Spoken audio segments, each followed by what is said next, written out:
"You're only a guest in this family," my mother-in-law said, reaching across my Sunday dinner table for the salt. "It's time you remembered that."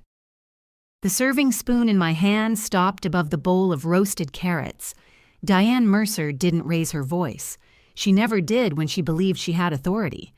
She sat beneath the pendant light in a cream sweater I had once admired, looking composed enough to pose for a catalog called Women Who Have Never Been Asked to Leave. Owen stared at his plate. Diane passed the salt to her sister, Bev, and continued. "Pack a bag before dessert. Owen and I will handle the rest after you've had a few days to calm down." I looked at my husband. "Owen?" He pressed 2 fingers against his temple. "Just take enough for a few nights, Mara. Please don't make this uglier than it has to be." His answer hurt less than the relief in his voice. I set down the spoon. Beside the coat closet, partly hidden behind Bev's long wool coat, stood Diane's navy overnight case. Someone had brought luggage to my eviction. Bev studied the tablecloth. Her son Luke took a long drink of water and seemed to reconsider every decision that had placed him in that chair. I folded my napkin once, then again. Who, exactly, welcomed all of you into this home? The doorbell rang. Diane smiled. That smile answered one question and opened a worse one. "I'll get it," Owen said too quickly. He pushed back his chair, but I was already standing. As I crossed the living room, I glanced toward the little blue-gray stoneware bowl on the console by the front door. Owen's keys were there beside 2 quarters and a dry cleaning ticket. Mine weren't. My brass house key had a faded green ribbon tied through its ring. Owen had added it the week we moved in because I kept confusing my key with the one to the old storage cage.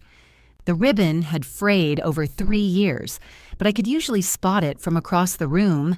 The bowl held no green. I opened the door. Elena Ruiz, the property manager, stood on the step with a tablet under one arm and a leather folder tucked against her hip. She lived 2 streets away and usually dressed for weekend maintenance calls in jeans and running shoes. That evening, she wore pressed black pants, a raincoat, and the expression of someone who had already heard a version of events she did not believe. "Miss Vale," she said, "I'm sorry to interrupt." Behind me, Diane rose. "Thank you for coming so promptly." Elena looked past my shoulder. "Mrs. Mercer." "Please, come in. We're in the middle of a difficult family matter." The phrase "come in" landed strangely. Diane said it as if I had opened her door for her. Elena stepped inside but didn't remove her raincoat. "You reported a dispute involving an unauthorized occupant." "That's correct." Diane moved into the living room, clasping her hands at her waist. "My son is trying to resolve this privately, but Mara refuses to leave." Elena looked at me. I said, "This is the first I'm hearing that I'm unauthorized." Owen came up behind me. "Mom, I told you not to describe it that way." "You told me she wasn't cooperating." "I said we were discussing a separation." "No," I said, "you didn't." Luke made a small sound from the dining room, something between a cough and a laugh he regretted. Diane's face tightened. "Whatever language Owen used, this arrangement has become untenable. He needs to know what steps are required to keep his home." Elena shifted the folder under her arm. "Mr. Mercer asked about renewal options on Friday. I explained that I couldn't discuss changes without the leaseholder." A pulse began beating at the base of my throat. "He asked you about renewal?" Owen looked at Elena, not me. I asked a general question. "You asked whether the lease could be issued in your name if Miss Vale moved out," Elena said. "That isn't a general question." Diane gave Owen an impatient glance. "And now Mara is moving out." Elena unlocked her tablet. "I think we need to correct a basic misunderstanding." She tapped the screen and turned it so all of us could see. My name sat at the top of the lease summary in plain black letters, Mara Vale. Below it, under authorized occupants, was Owen Mercer. Diane leaned closer. "That can't be the current record." "It is. My son pays for this house." Elena's gaze flicked toward me, giving me room to answer. "He sends money into our joint account," I said. The rent comes from mine. That's bookkeeping, Diane said. No, Elena replied. That's the lease. She opened another page. Ms. Vale is the sole tenant.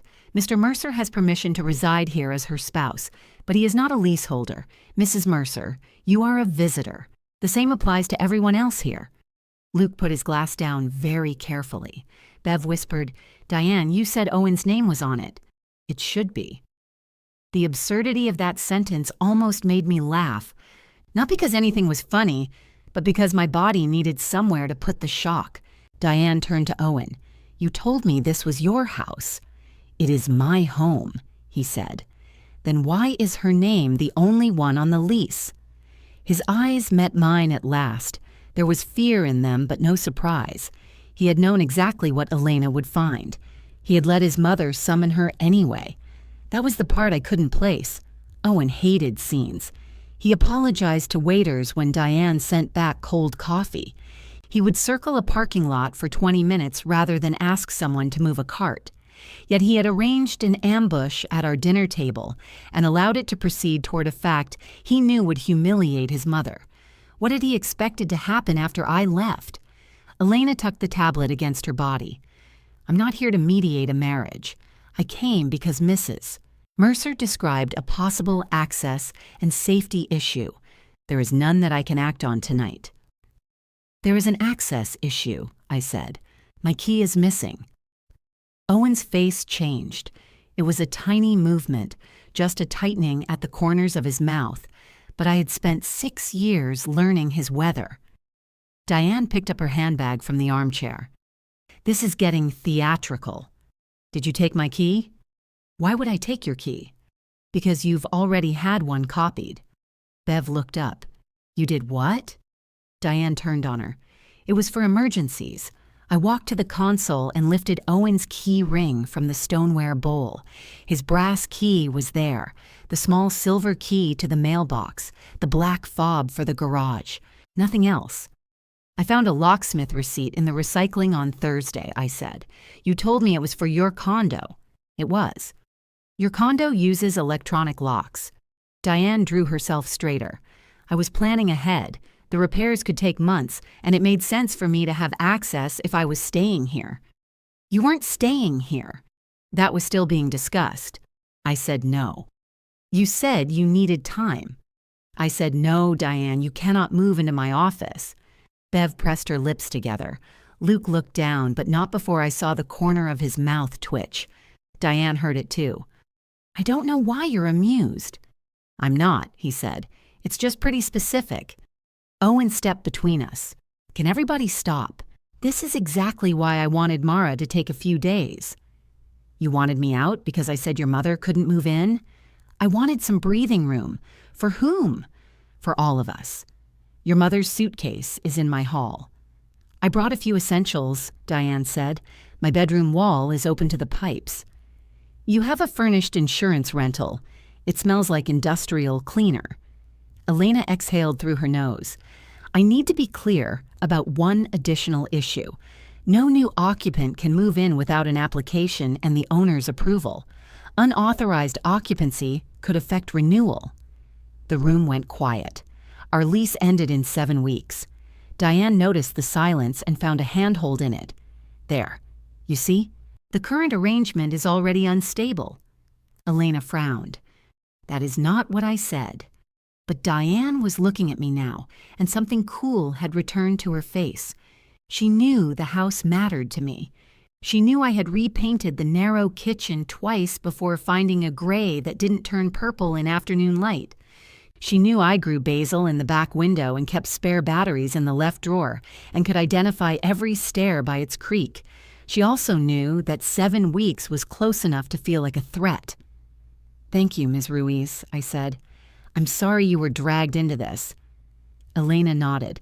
I'll email you tomorrow. Only you, Ms. Vale. Owen flinched. I opened the door for her. The rain had strengthened, making the brick walkway shine beneath the porch light. Before she stepped out, Elena lowered her voice. Don't change the locks tonight. He's an authorized resident and there's a process. I understand. If you feel unsafe, call me. I don't feel unsafe. That was true. which somehow made it worse. Owen had never frightened me. He had simply built a trap out of my confidence that he wouldn't. When I returned to the dining room, Diane was closing her suitcase. Apparently, opening the building records had restored her interest in sleeping elsewhere. Bev stood and reached for her coat. "I think we should go." "You can stay for dessert," Diane said. Bev stared at her. "Is that a joke?" "The pear tart shouldn't be wasted." "It's Mara's pear tart. I brought the pears." Luke pushed in his chair. "I'm good without dessert." Diane looked around the room as if everyone had become unreasonable at once. She slipped her handbag over her shoulder and pointed at Owen. "Come with me." He didn't answer immediately. I hated that I waited for him to choose me. After everything that had happened, some small, loyal piece of me still expected him to cross the room, take my hand, and say he had made a terrible mistake. Instead, he said, "Maybe I should make sure she gets settled." Diane's mouth softened in victory. "Of course," I said. Owen followed her to the hall. Bev paused beside me, searching for a sentence that might leave her dignity intact. "I didn't know," she said. "You came to watch me pack." Her cheeks went pink. "Diane said you'd asked Owen to leave and then refused to discuss finances. She said dinner was meant to keep things civil. Did she mention bringing a property manager?" "No." Luke held the front door for his mother. Before leaving, he glanced toward the dining table. For what it's worth, the carrots were good. "Luke," Bev murmured. "What? They were." It was such an inadequate kindness that it nearly undid me. Then they were gone. Owen stood by the console, turning his keys in his hand. Rain blew through the open doorway behind him. "Where's mine?" I asked. He reached into his jacket pocket and produced my brass key. The faded green ribbon hung from it, darkened where his palm had been sweating. "How did you get that?" I picked it up by mistake. Our keys don't look alike. I wasn't paying attention. "When?" "Earlier." "Before dinner?" He sighed. "Yes." "Why?" "I thought if you had your keys in your hand, you might drive off angry. You were worried I'd leave before your mother could order me to leave." "That's not fair." I held out my hand. "Give it to me." He set the key in my palm but didn't release it. For a second, the frayed ribbon stretched between us. "I didn't know she'd called Elena," he said. "You knew she believed your name was on the lease." "I've always called it our lease. To me, maybe." "Mara. You asked Elena to put it in your name. I asked what would happen if we separated. Before telling me we were separating, I was trying to understand my options. And my option was a hotel before dessert?" His fingers opened. The key dropped fully into my hand. He looked exhausted, almost ill.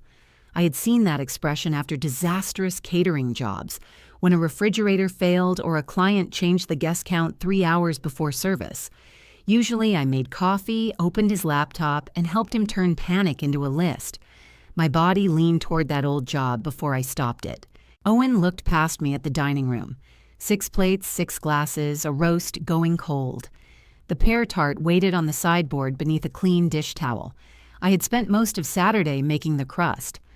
"I thought some space would help," he said. "Did you think I'd keep paying for the space after you removed me from it?" His eyes flicked back to mine. There it was. Not an answer, but the absence of one. Outside, Diane tapped the horn. Owen zipped his jacket. "We'll talk tomorrow." "No, tomorrow you can tell me what you promised her. Tonight you can stay somewhere else." His jaw tightened. "Elena just told you I live here." "She also told me I'm the leaseholder. I'm asking you to leave for one night. Are you going to make me learn the rest of the process before the table is cleared?" For a moment I thought he might refuse. Then Diane hit the horn again, 2 short blasts, and something in him collapsed. "I'll call you in the morning." He stepped onto the porch. "Owen."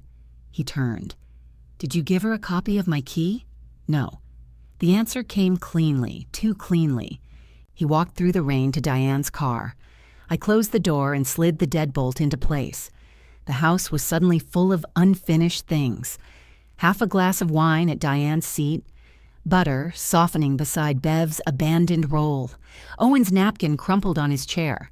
In the kitchen, the dishwasher hummed through the cycle I had started before dinner, faithfully cleaning dishes for people who had come to remove me. I carried my key to the console and lowered it into the stoneware bowl. The green ribbon settled on top of Owen's dry cleaning ticket. Then I went back to the table, sat in my own chair, and noticed Diane's phone beneath her napkin. Its screen lit with a new message from Owen. I didn't touch it. I didn't have to. The preview was visible from where I sat. She knows about the lease. Don't bring the boxes yet. The screen went dark. A few seconds later, headlights swept across the front windows. A car door slammed, followed by quick, sharp footsteps up the brick walk.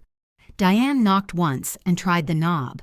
I picked up her phone, carried it to the entry, and opened the door with the security chain still hooked. "My phone," she said. I passed it through the gap. Her eyes dropped to the stoneware bowl. My key lay on top, its ribbon visible. Then she looked at me. "What boxes?" She didn't pretend not to understand. "Things from my condo." "Things you were told to bring here?" Owen was trying to solve a practical problem. By moving you in while moving me out. By giving everyone a chance to cool down. Your version of cooling down comes in labeled boxes. Rain had dotted her glasses. She removed them and polished the lenses with the hem of her sweater, a familiar gesture I had always taken as a sign that she was gathering patience. Now it looked like delay. "You've made Owen's life very difficult lately," she said. "I asked you not to move into my office. You refused to discuss it. We discussed it 3 times. You announced your decision 3 times. That isn't a discussion." What would have made it a discussion? Me eventually saying yes? Diane put her glasses back on. Marriage requires flexibility. So does being a guest. Her mouth hardened. For one bright second, I understood why she enjoyed delivering a sentence and walking away. It felt clean. The damage belonged to the person left holding it.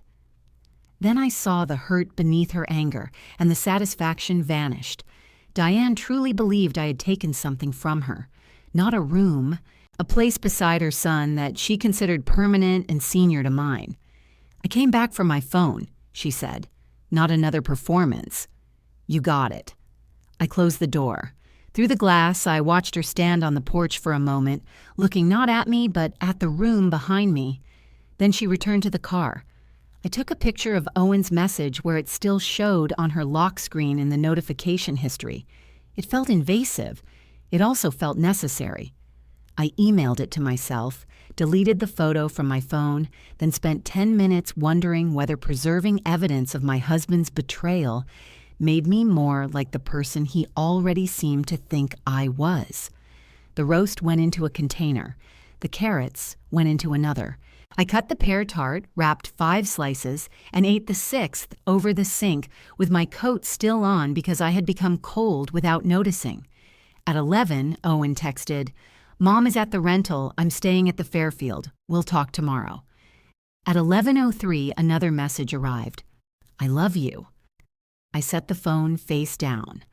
The next morning, I woke before the alarm and reached toward Owen's side of the bed.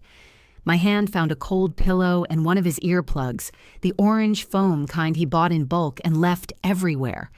I held it between 2 fingers, furious at how intimate trash could be. Downstairs, I found his laptop charger beneath the dining table. His chef jacket hung from the back of the laundry room door. A crate of stemless wine glasses blocked the lower pantry shelf, and 4 insulated food carriers occupied half the garage. Owen's business existed in our house the way ivy existed on brick, one tendril at a time, until removing it looked like damage. At 8:14, Elena's email arrived. She apologized for the previous evening and attached a summary of the lease terms. Renewal decisions would be made within 3 weeks. Any request to add or remove an occupant had to come from me. Duplicate keys could not be distributed without authorization. Continued complaints, unapproved business use, or an additional resident could affect the owner's decision. I read the words, "unapproved business use" twice. Technically, storing glassware and carriers in the garage wasn't operating a business. Technically, the tastings Owen occasionally held in our kitchen might be. I had spent 3 years keeping those technicalities quiet. Owen came home at 9 carrying 2 coffees and a paper bag from the bakery where we went after dental appointments. He had shaved, but his shirt was wrinkled and there were gray half-moons beneath his eyes. I brought the almond thing you like. The bear claw. Right. He held it out, as if remembering its name might have changed the morning. I stepped aside. Come in. His gaze went to the stoneware bowl. My key was no longer there. I had put it in my pocket after reading Elena's email. Where do you want to talk? He asked. The dining room seems honest. He flinched but followed me. The table was clean. I had stayed up scrubbing a dark wine ring from the cloth, though I couldn't remember who had left it. Owen set both coffees down, then noticed the screenshot printed beside my plate. You went through her phone? The message appeared on the screen. So you took a picture? What boxes, Owen? He sank into the chair he had occupied the night before. Her winter clothes, some books, kitchen stuff she didn't want the contractors damaging. And the fold-out bed? There is no fold-out bed. She measured my office. Because Mom measures rooms. She measured the alcove at Bev's house and told her to put in shelves. Bev ignored her and survived. That's supposed to make me feel better? No. He rubbed his face. I'm trying to tell you it wasn't as organized as it looked. Your mother brought luggage. Your aunt thought I had agreed to leave. You hid my key. You asked Elena about taking over the lease. You texted about boxes. When you stack it like that, how else should I stack it? He stared at the untouched coffee. Mom called me Friday after you told her she couldn't stay here. She was crying. Diane cries. She does with me. The answer stung in a place I hadn't expected. In 6 years, I had seen Diane cry once, when a catering server dropped an anniversary cake she had ordered. Even then, she had turned her back before her eyes filled. She said she felt like she'd lost me, Owen continued, that every time she needed something, I had to ask your permission. You don't ask my permission. That's how she sees it. And how do you see it? He took too long. I see 2 people I love who assume I'm choosing against them anytime I don't choose exactly what they want. You chose last night. I panicked. You planned. I asked about the lease because I needed to know whether I'd have somewhere to live if this went bad. It was already bad when you asked. You just hadn't told me. I didn't ask Elena to transfer anything. I asked if I qualified. Do you? His expression closed. There were answers I knew without knowing the numbers. Owen's catering income rose and fell with the season. 1 month, his deposits covered half our expenses. The next, a refrigerator repair erased them. When we applied for the townhouse, the owner accepted only my income and credit. Owen had promised we would add him when the business stabilized. We stopped discussing it because stability kept moving. Mom said if you stayed somewhere else for a few days, I could talk to you without every conversation becoming a fight about her. You were going to talk to me after she moved in. She wasn't moving in. Then why did you tell her not to bring the boxes yet? Because I knew how it would look. It looks like what it is.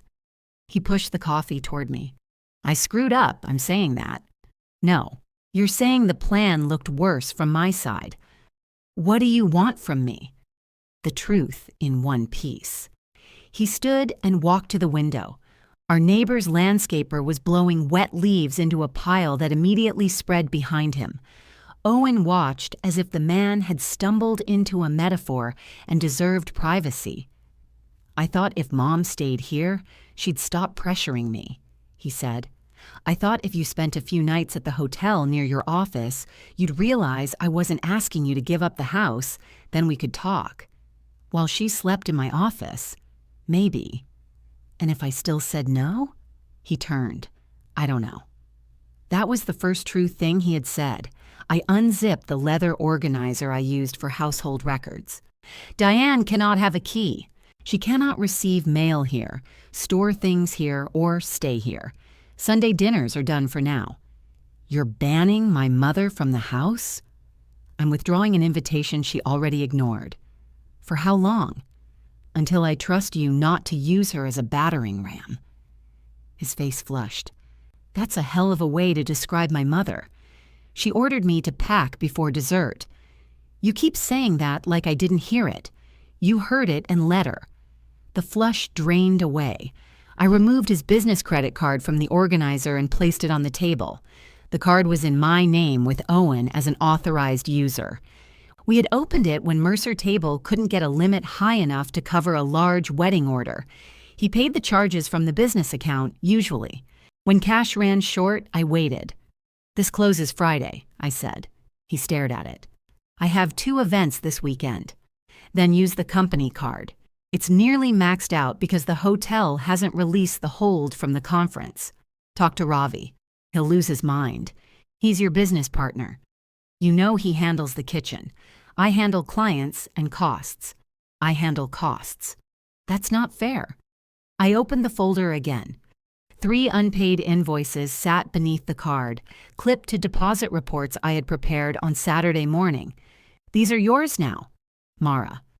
So are the wine glasses in the pantry, the carriers in the garage, and the linens in the upstairs closet. They need to be out by Friday. You're angry. I understand that. I'm done storing a business that can't qualify for a storage unit while being told I'm a guest. Ravi and I pay you back. Eventually. This is my income you're messing with. No, it's my labor I'm removing. He looked at the invoices as if I had placed a dead animal between us. For years, I had called my help temporary. I built spreadsheets when Owen lost a deposit.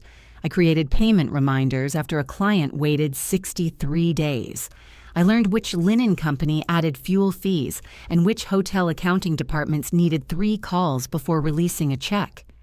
Each favor made the next one easier to ask for. Owen picked up the business card. You said marriage was a partnership. I thought that meant you protected my place in it. And if I agree to your rules, they aren't rules for you. They're boundaries for me. That sounds like something a therapist says right before doubling the fee. Despite myself, I laughed. Owen smiled, and for a second, he was the man who could rescue us from our worst arguments with one perfectly timed stupid sentence. The man who sang old soul songs while burning onions. The man who once drove 40 minutes back to a restaurant because I had left my scarf there, then claimed he had wanted pie. His smile faded first. I'll tell her no key, he said. No boxes, no mail. I'll move the equipment. And we can find someone to talk to. That's a beginning. Can I stay here? I looked toward the console. His keys remained in the stoneware bowl. He had entered only because I opened the door. One condition, I said. You show me every message you sent Elena. His mouth tightened. Okay. He took out his phone, scrolled, and handed it over. There were 3 emails. The first asked whether an authorized occupant could become the leaseholder at renewal. The second asked what income documents he would need. The third, sent Sunday morning while I made tart dough downstairs, said, my wife may be relocating temporarily. I'd prefer to keep the resident stable and discuss a direct renewal. My mother may also need to be added as an occupant. I read it twice. When I looked up, Owen was watching me with the grim patience of someone waiting for a sentence. You wrote this before dinner? Yes. You knew exactly what the boxes were for. I was exploring options. You were replacing me. I was trying to keep one part of my life from falling apart. I handed back his phone. He reached for me. I stepped away. Mara, I showed you because I made it the price of coming home. What does that mean? It means you can stay tonight. He searched my face. And tomorrow? I don't know. His hand fell. The doorbell rang. A delivery driver stood outside with 2 large boxes from a housewares company. The shipping label read, Diane Mercer. Beneath her name was my address. The driver glanced from the labels to me. Do you want me to leave them here? No, I said. Yes, Owen said at the same time. The driver shifted his weight. Rain dripped from the brim of his cap. Owen stepped onto the porch and examined the boxes. One was marked bedding. The other showed a photograph of clear pantry containers stacked in a pristine white cabinet. "She must have placed the order before dinner," he said. "Then she can receive it at the furnished rental she hates." "I can put them in my car." "That makes them your problem." He gave the driver Diane's address. The man corrected it on his screen and carried the boxes back toward the van. My phone rang before he reached the curb. Diane said, "Why are my things being redirected?" "Good morning to you too. I received a delivery notice. You don't live here." My address was already saved on the order. My address was saved.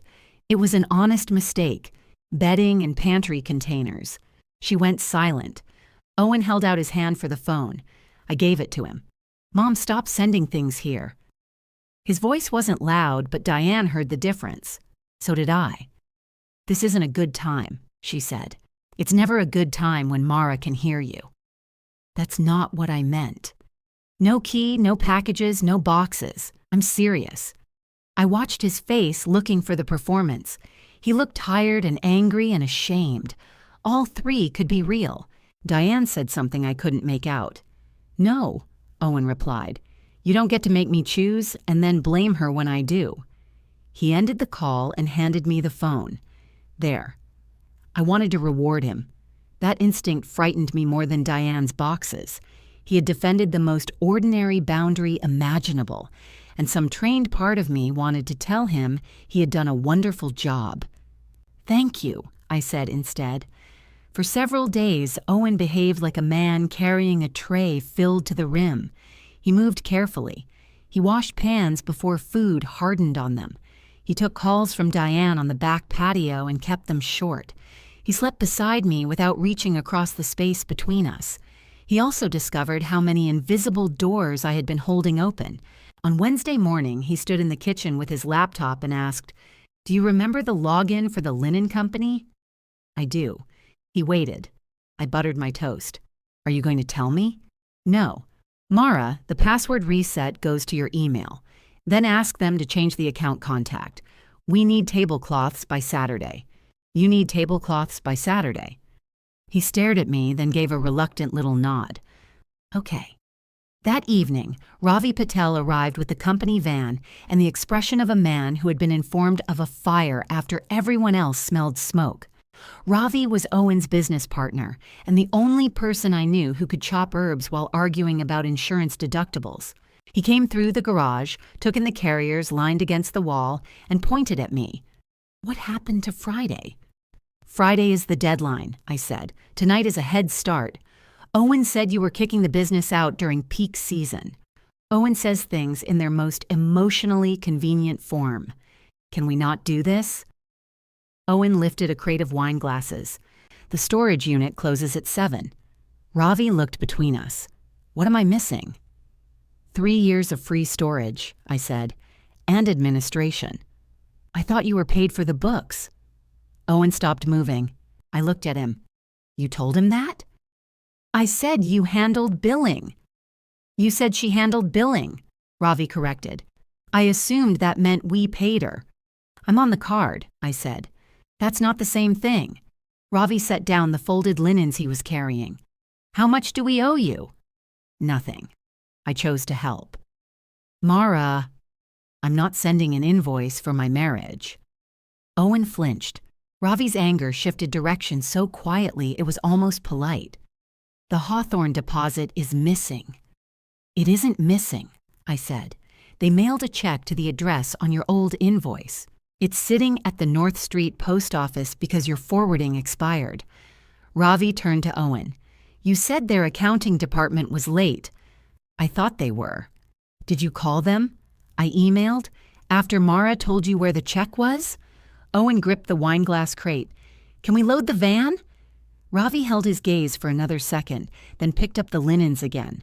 Before he left, he came to the kitchen for water. "I'm sorry," he said. "It's not your mess. Some of it has our logo on it."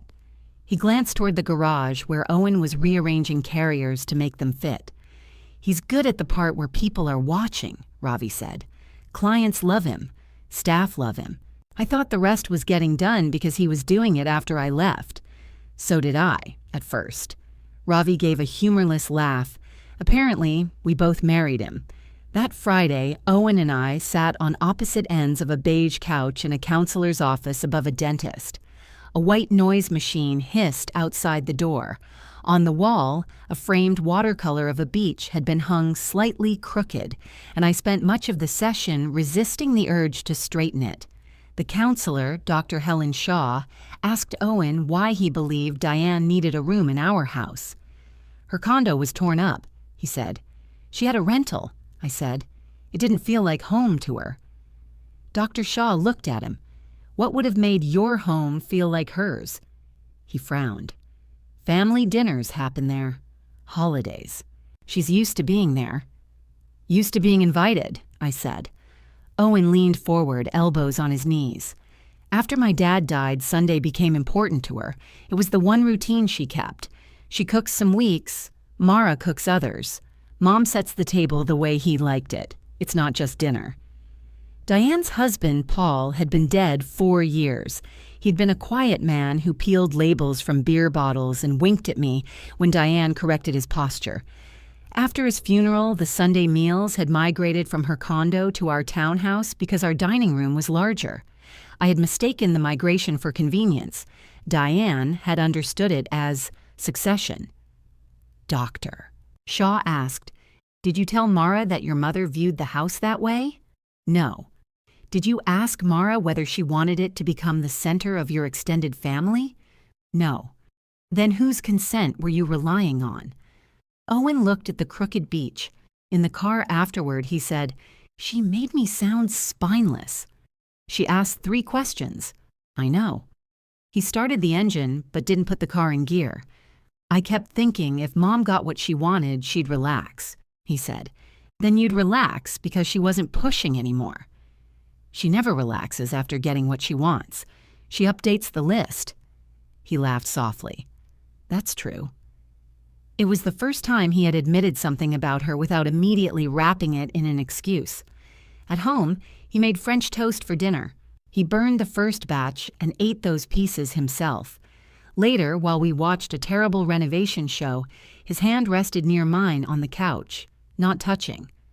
I let the renewal packet remain unopened on my desk. Diane's packages kept coming. A set of bath towels arrived Monday. 2 cookbooks came Tuesday. On Wednesday, a bank statement bearing her name appeared in our mailbox. Owen held the envelope as if it might detonate. "I didn't know about this." "Call her." He did on speaker. Diane said the bank had pulled an address from an online shopping profile. When I pointed out that banks did not choose mailing addresses from housewares websites, she accused me of calling her a liar. Bev arrived 10 minutes later to collect the envelope. "I told her I wouldn't come inside," she said, remaining on the porch. "I am done being positioned in rooms." "That's a useful rule," I said. She glanced over her shoulder toward the street. "She thinks if she gets enough things delivered here, Elena will have to recognize her as living here. That isn't how a lease works." I told her that. She said I lacked imagination. From inside, Owen called, "She's not wrong about that." Bev surprised me by laughing. Then her expression sobered. "I should have called you before dinner," she said. "Diane said Owen wanted family present because you were unpredictable." The word landed with a dull weight. "Did you believe her?" "I believed Owen wouldn't let it go too far." We both looked through the open doorway at him. He lowered his eyes.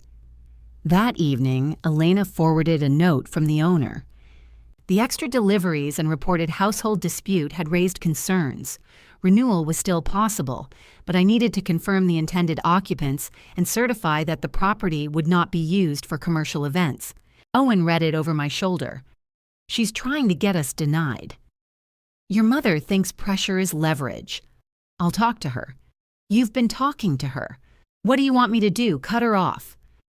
I want you to stop asking me to design your consequences." He slept in the guest room. The next week, he was better. Not dramatically. He missed a counseling appointment because a tasting ran late, then rescheduled it himself. He changed the billing contacts for Mercer Table. He and Ravi rented shelves in a shared commercial storage room. He showed me a message from Diane asking to stop by and his reply telling her no. I began to believe the worst night of our marriage might have frightened him awake. On Thursday evening, I came home to find a silver SUV parked at the curb and a woman in a navy dress standing on our porch with a man holding a bottle of wine. "You must be Mara," she said brightly. "We're a little early." "For what?" "The tasting." Behind them, Diane's car turned into the drive. She stepped out carrying 2 grocery bags. "Perfect. Everyone's here." The woman's smile faltered. "Mrs. Mercer said Owen was expecting us." "Owen wasn't home. I called Ravi." His silence lasted 4 full seconds. "That's the Bell tasting," he said. "It was canceled." Apparently not by Diane. She told them she was Owen's event coordinator? Diane climbed the porch steps. "We can discuss titles later. Let's get these people inside." "No," I said. The couple looked at each other. Ravi said, "I'm 15 minutes away. Tell them I'll meet them at the commercial kitchen." Diane brushed past me toward the door, already digging in her handbag. "The kitchen here photographs much better." As she pulled out her wallet, a strip of faded green ribbon rose with it. A fresh brass key hung at the end. My own ribboned key was in my coat pocket. I caught Diane's wrist before she reached the lock. "Where did you get that?"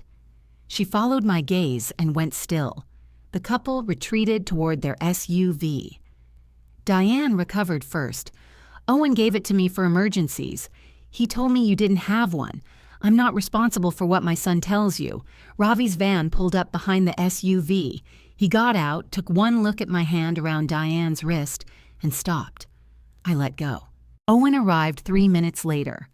By then, Ravi had taken the clients to the commercial kitchen.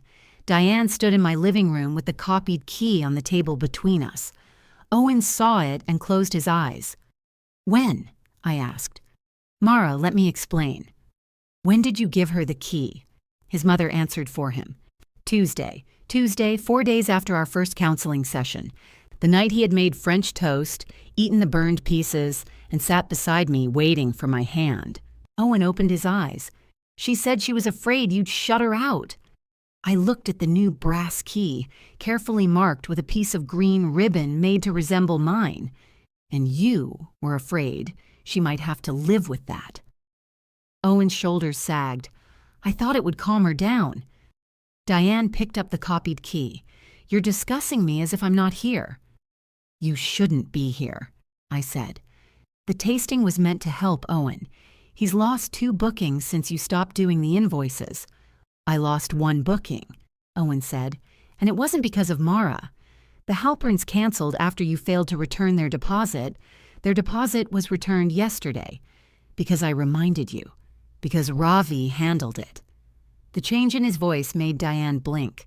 Owen took the key from her. "You told me you wanted this for emergencies." "This was an emergency. Those clients were prepared to spend $15,000. You invited them into our home after Mara told you not to." "Our home?" I asked. He looked at me. "I know." Diane folded her arms. "I was trying to repair the damage she caused." "The damage she caused by not working for free?" "I'm not talking to you when you're like this." "When I'm like what?" "Performing for your wife." Owen stared at her.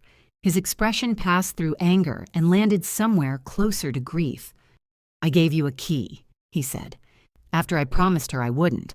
I lied for you and you used it to bring clients into the house." "For you?" "No, for you. So you could prove you still had a place here." Diane's eyes shone. "Of course I have a place here. I'm your mother." "That isn't the same as having a key." She looked at me as if I had put the sentence in his mouth. I opened the front door. "Take your groceries." "Mara," Owen said. "She leaves now or I call Elena and report an unauthorized entry." Diane gathered the bags from the floor. One split at the bottom, spilling lemons across the rug. Owen bent automatically to help her, then stopped halfway down. Diane collected them herself. At the door, she turned to him. "Your father would be ashamed of how easily you let someone separate you from your family." Owen's face went white. He still didn't follow her. That should have mattered more than it did. A month earlier, I might have held it like proof. That evening, all I could see was the new key in his hand and the careful green ribbon Diane had tied to it. After her car disappeared, Owen locked the door and leaned against it. "I'm sorry." "You were sorry Tuesday, too." "I know." "You sat in that counselor's office and admitted you had used my consent as the flexible part of every arrangement. Then you came home and did it again." "She called me from the rental. She said she couldn't sleep because she felt like she'd been erased." "So you gave her a copy of me?" His head lifted. "The key, the ribbon, the kitchen, the dinners. She didn't just want access. She wanted to show me you would recreate whatever I took away." "That's not what I meant. It's what you did." He placed the copied key on the console beside the stoneware bowl. "Tell me how to fix it." I looked at the place where my own key usually rested. "You keep asking me to do that." "I'm asking because I don't know." "That's finally your problem." He slept in the guest room again. I locked the bedroom door, something I had never done with him in the house. The click was soft, almost courteous. In the morning, I called Elena. She listened while I described the copied key, the packages, and the attempted tasting.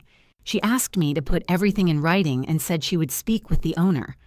"I want the paperwork to remove Owen as an authorized occupant at the end of the lease," I said. The words made my fingers go numb around the phone. Elena was quiet. "Are you certain?" "No." "Then take a day." "I've taken years in pieces." She sent the forms. I filled them out at my desk while the renewal packet lay beside me. Owen's name appeared in a small box under current authorized occupants. To remove it, I had to initial twice and sign once. I signed. Ravi came by that afternoon, but he stayed on the porch. "The Bells kept the booking," he said. "They liked the commercial kitchen." "I'm glad."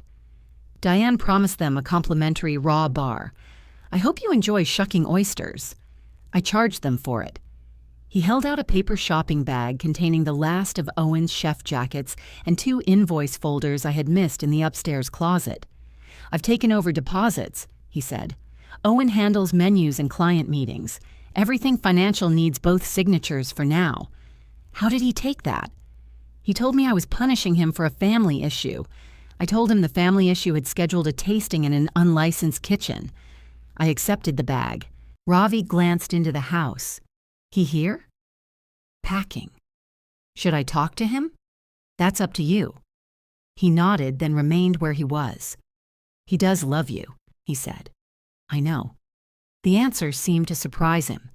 "That's what makes this hard," I added. "He loves me. He just thinks love is what I'm supposed to accept after he makes his choice." Ravi looked down at the porch boards. "I'll keep him busy." Elena's response came the following afternoon. The owner would offer a 12-month renewal under my name, provided I certified that no catering activity would occur at the property and confirmed the occupant list before signing. Owen could remain an authorized occupant if I chose. Diane would not be approved. The offer expired. Monday. Owen read the email standing behind my desk. "So that's it," he said. "It's an offer." "You've already removed me." I submitted the request. "You didn't tell me. I'm telling you now." He pulled out the other desk chair and sat. "Dr. Shaw said major decisions shouldn't be made as punishment." "This isn't punishment." "What is it?" "Control over where I live. I can agree to no business here. Mom won't come back." "You agreed before." "I'll give my key to Elena. You can let me in." "I don't want to become your jailer." He pressed his palms together. "We can live separately without ending everything." "Maybe." Hope appeared so quickly in his face that I almost took the word back. "I need the house to stop being the test," I said. "Every time your mother wants proof she matters, I'm asked to surrender something. A dinner, a room, a key, a say in my own marriage." I told her she can't contact me for a while. "For how long?" "I don't know." "Until she cries?" His jaw tightened. "That's cruel." "It's accurate." She lost Dad. Sunday dinner was the one thing that kept her connected. "I didn't take Sunday dinner from her. I cooked it." "I know." I hosted her grief until she mistook it for ownership. He leaned back and covered his eyes with one hand. "What if I move out?" he said, "and we keep going to counseling?" I looked at the man I had loved through failed menus, sleepless wedding weekends, and one spectacular Thanksgiving when he dropped the turkey in the driveway and rinsed it with a garden hose before admitting what happened. I could imagine missing him with painful clarity. I could not imagine trusting him in the next room. "I'll go to the appointment Friday," I said. "I won't promise more." Elena scheduled the renewal signing for Monday at 6. I asked for the last appointment because I didn't want to miss work. When I arrived, Owen's car was already in the lot. Diane sat beside him in the property office. She wore the cream sweater from Sunday dinner. On the table in front of her was a folder with colored tabs and a typed page titled Household Agreement. Elena met my eyes. "I understood this appointment was for you." "It is," I said. Owen stood. "I asked Mom to come because she wanted to apologize and because we've worked out an option." Diane's mouth tightened at the word apologize. I sat across from them. Owen slid the agreement toward me. "Mom won't be an occupant. She won't have a key or receive mail here. She'll visit only when invited. I remain an authorized occupant and we keep the house while we work on the marriage." "And Sunday dinners resume twice a month," Diane said. "Neutral ground is important." "My dining room is not neutral ground. It's one meal." It was never one meal. Owen touched the folder. "That part can change." Diane looked at him sharply. "We discussed the importance of routine." "You discussed it," he said, "and you agreed." I said I understood. There it was, their entire relationship in 6 words. Elena sat at the end of the table with her tablet open. "Before this continues, I need to clarify the legal position. Ms. Vale is the only person authorized to accept the renewal. Mr. Mercer cannot be added without a new application, and the owner is not considering additional tenants after the recent issues." Diane opened her folder. "We've documented that Owen contributes to household expenses. That does not alter the lease. He has lived there for 3 years. As an authorized occupant, he receives business correspondence there, which is one of the activities the owner has required Ms. Vale to stop." Diane's fingers froze on the tab. Elena turned the tablet toward us. The screen listed the original lease, each renewal, every rent payment, Owen's Friday emails, Diane's delivery complaints, and my report about the copied key. The record was boring, orderly, and devastating. My name appeared where consent was required. Owen's appeared where permission had been granted. Diane's appeared only in incident notes. Diane stared at the screen. "You're reducing a family to paperwork." "No," I said. "The paperwork is showing who you tried to reduce." Owen looked down. Diane turned to me. "You think keeping the lease means you've won?" "I think it means I decide who lives in my home. You're throwing away a marriage over a key.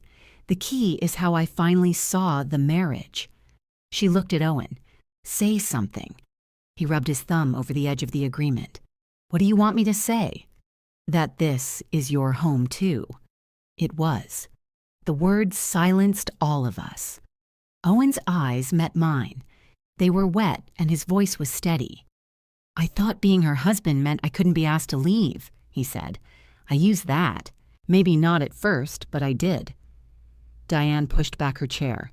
"I will not sit here and watch you humiliate yourself. Then go." She stared at him.